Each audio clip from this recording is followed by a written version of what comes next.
আজকের ভিডিওতে আমরা ভারত এবং পশ্চিমবঙ্গের ভূপ্রকৃতি সম্পর্কে আলোচনা করব। দেখো, এখানে অনেক কিছুই আছে। প্রথম হচ্ছে হিমালয় পর্বতমালাকে কত ভাগে ভাগ করা হয় সেটা আছে। সেইগুলো আমার কাছে অতটা ইম্পর্টেন্ট মনে হয়নি বলে আমি সেগুলোকে হাইলাইট করিনি।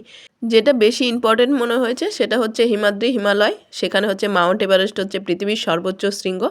এরপরে দেখো এসো কাঞ্চনজঙ্ঘা, যা হচ্ছে পৃথিবীর তৃতীয় উচ্চতম শৃঙ্গ, এবং কাঞ্চনজঙ্ঘা হচ্ছে আমাদের ভারতের সর্বোচ্চ শৃঙ্গ। এরপরে এসো হিমালয় পর্বতমালাকে আর কী কী ভাগে ভাগ করা গেছে, হিমাচল হিমালয় আর হচ্ছে শিবালিক হিমালয়। এরপরে যদি তোমরা ওপর দিকে তাকাও তাহলে ভারতের সর্বোচ্চ শৃঙ্গ যেটা বললাম এখানটায় আছে, দেখো দার্জিলিং সিকিম হিমালয়ের মধ্যে। এবং পশ্চিমবঙ্গের সর্বোচ্চ শৃঙ্গের নাম হচ্ছে সান্দাকফু। এবার ওপর দিকে এসো, নাগাল্যান্ডের নাগা পাহাড়ের সর্বোচ্চ শৃঙ্গ হচ্ছে সরমতি। এরপরে হচ্ছে এই পেজে আর সেরকম কোনো ইম্পর্টেন্ট কিছু নেই। পরের পেজে আমি ভাবর, তরাই, ভাঙর, তারপরে খাদার, বিল, কোট, তাল, কঙ্কর, দিয়ারা এইগুলোকে একটু একবার দেখার জন্য হাইলাইট করে রেখেছি, যদি কোশ্চেন আসে, বলা তো যায় না। তারপরে দেখো নিচের দিকে এসো, নিচের দিকে সেরকম কোনো কিছু নেই। এরপরে যেটা আছে সেটা হচ্ছে পশ্চিম রাজস্থানের প্রধান ভূমিরূপ হলো বালিয়ারি, এবং এখানকার চলমানগুলোকে, বালিয়ারিগুলোকে বলা হয় ধ্রিয়ান, সেটাকে হাইলাইট করেছিলাম। এরপর পশ্চিম ঘাট হলো একটি স্তূপ পর্বত। এই ঘাট কথাটির অর্থ হচ্ছে ফাঁক বা পথ। এরপরে হচ্ছে এখানকার আনাইমালাই পর্বতের আনাইমুদি হচ্ছে দক্ষিণ ভারতের সর্বোচ্চ শৃঙ্গ। এটাকে দক্ষিণ ভারতের এভারেস্টও বলা হয়, এটা মাথায় রাখবে। আর পূর্বঘাট পর্বতের সর্বোচ্চ শৃঙ্গ হচ্ছে জিন্দাদাগা। নীলগিরি পর্বতের সর্বোচ্চ শৃঙ্গ হচ্ছে দোতাবেতা। সাতপুরা পর্বতের এখানটায় রয়েছে যেটা মহাকাল পর্বত, সেই পর্বতের সর্বোচ্চ শৃঙ্গ হচ্ছে অমরকণ্টক। এরপরে দাক্ষিণাত্যের মালভূমি কোন শিলায় গঠিত সেটাকে হাইলাইট করেছি, সেটা হচ্ছে ব্যাসল্ট শিলায়। তারপরে হচ্ছে কর্ণাটকের মালভূমি গ্রানাইট এবং নীচ শিলায়। আর এখানে মালনাদ আর ময়দান কাকে বলে সেটা একটু দেখে রাখবে। আর আরাবল্লী পর্বতের সর্বোচ্চ শৃঙ্গ হচ্ছে গুরু শিখর।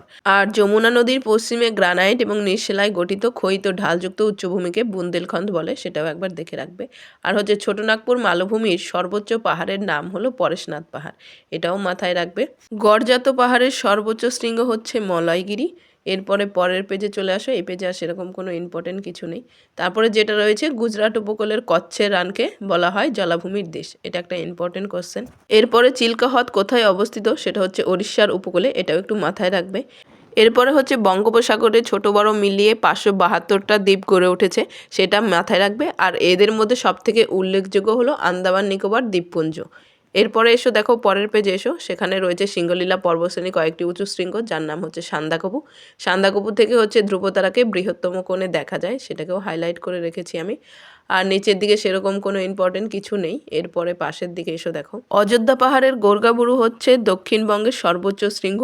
বীরভূম জেলার বক্রেশ্বরে উষ্ণ প্রস্রবণ রয়েছে। অযোধ্যা পাহাড়ের ব্রাহ্মণী জলপ্রপাতটি অবস্থিত।